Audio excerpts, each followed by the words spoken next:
গরম ভাতে এই ভর্তা থাকলে অন্য কিছুর প্রয়োজনও পড়বে না।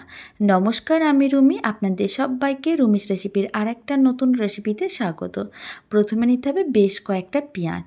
পেঁয়াজগুলোকে জলে ভিজিয়ে রেখেছিলাম। এদিকে রসুন কোয়াগুলোকেও ভালো করে ছাড়িয়ে তারপরে জলে ভিজিয়ে রেখেছি, এতে খোসাটা ছাড়াতে খুবই সুবিধা হবে।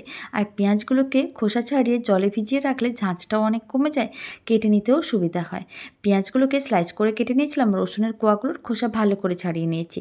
কড়াইয়ের মধ্যে দিয়ে দিতে হবে অল্প করে একটু সর্ষের তেল। তেলটা যখন গরম হয়ে যাবে তখন সমস্ত কেটে রাখা পেঁয়াজ আর রসুন কোয়াগুলো দিয়ে দিতে হবে।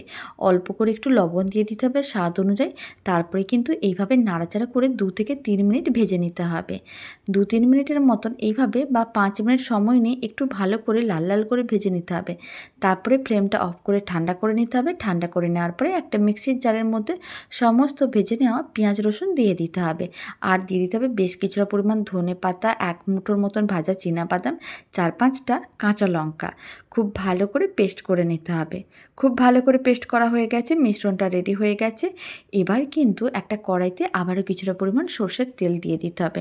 অল্প করে একটু কালো জিরে ছড়িয়ে দিলাম। আপনারা চাইলে এই সময় শুকনো লঙ্কা দিতে পারেন।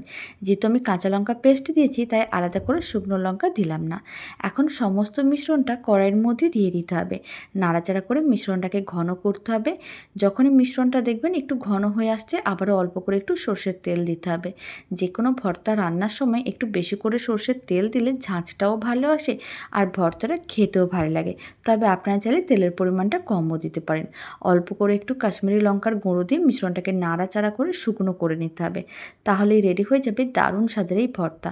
কথা দিলাম এই ভর্তা দিয়ে একবার ভাত খেয়ে দেখবেন, যে কোনো ভর্তার থেকে এর স্বাদ অনেকটা বেশি হয় আর বারবার বানিয়ে খেতে মন চাইবে।